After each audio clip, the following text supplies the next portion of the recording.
They say to be wary of each person you meet, right? Beware, right? Beware. That's the that's what we're going to talk about today. Beware.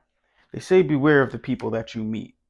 Now, you're going to meet some people who come across as nice, but then these people are really going to have something set out for you. You can come across as people as who seem like the biggest a-holes ever, but then they really have the best intentions for you. But before we get started with that, click that subscribe button below and subscribe to the Winners Win channel.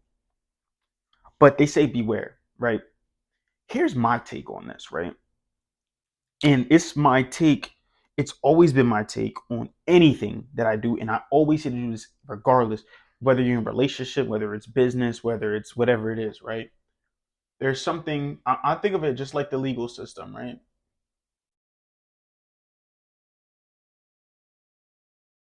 Innocent until proven guilty. This is what I believe. I truly, truly believe in innocence before proven guilty. Now, what do I mean by that? Me as a person, I think that my trust is easy to obtain. It's really easy to obtain my trust. I trust people from the get go, right? When I first meet you, I'm assuming that you have the best intentions set out for me because I know I have the best intentions set out for you. There's nothing personal. There's nothing that I dislike about you. I don't necessarily dislike you. There's nothing about it. I am is innocent until proven guilty. I am literally just put it out as I think that you're innocent. That's it. I believe that you're a great guy, great person, or whatever. True intentions of it. And I was just listening to this interview by Eric Thomas, and he was talking about the same idea that he goes to any relationship wholeheartedly. So he's giving his whole to them, giving his all to the person, letting them know that he trusts them regardless of how they are going to do him dirty, do him whatever it is. Now I know other people too as well that they always are seeing just they're looking for the negative in someone, right? And my true opinion is this: if you're always looking for the negative in someone, that means there's something negative inside of you that is stopping you from trying to let go. Or maybe you were either hurt in the past, that could be one of the things, or there really is something that you're doing necessarily wrong. So now you're kind of like wary of it. Oh, okay, maybe they are doing this, maybe they are doing that. Now I get it. Some jobs, possibly that's the fact that you have to do that, but I don't necessarily agree with that, right?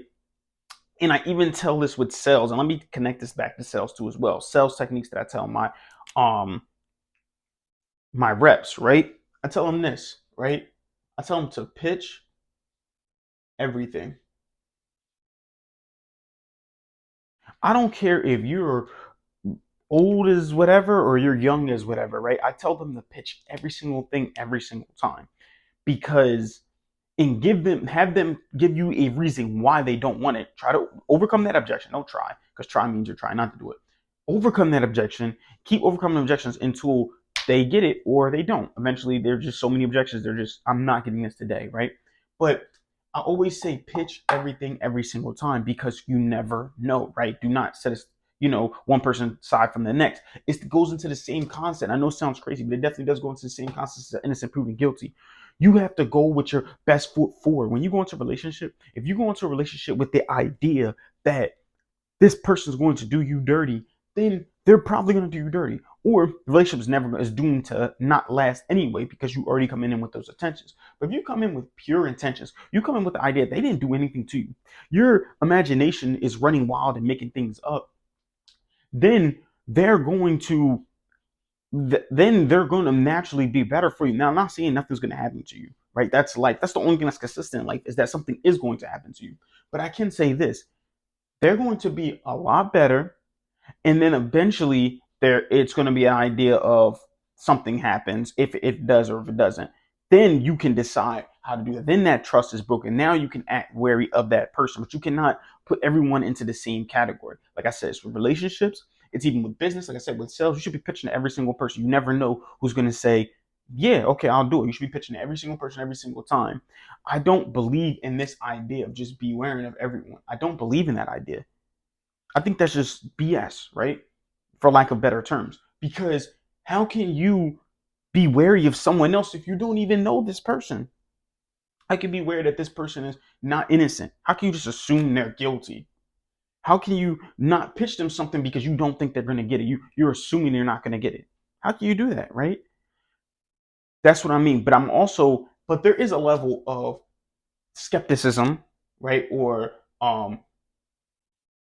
wariness that you want to understand in that. And the only time I say do this is I say this for anything, right? Yes, trust me. Like when I'm talking to you, trust everything that I'm saying. But the level of skepticism that I'm saying to do too as well is not to just be gullible and go do your own research too as well, right? Always do your own research. So yeah, there's two sides to it, right? I'm not saying not to trust nobody. Of course, trust people. Of course, trust people, right? But don't be blind, right? Do not be blind to just what people are saying to you. Because, like I said, not everyone comes with the best intentions, but you can assume that they're coming with the best intentions. Always assume that that's what they're doing, but always go and back it up with research, right? Always. Always do that, right? Because I know this is going to put you in a lot of better position. If anything, this is going to prove it even more that they're innocent to me, right? If you're doing your research and you understand after they tell, let's say someone tells you something, you go and do the research for it, it's going to further prove their innocence. But you have to have the intentions that you're just going to prove their innocence. And you have to have that natural idea. Like you're not doing it to figure out that they're guilty. You're not doing that. That's not what you're doing. You're not going and looking at it to just see if they're guilty. What you're doing is you're going and you're doing your research in order to further prove their innocence and further understand what they're trying to say. But that's really all I have for you guys today, man. Innocence will proven guilty, but also do your research. That's really all I have for you guys today. Keep killing the day. Winners win, losers lose, and you pray for success like this. 2.0 out.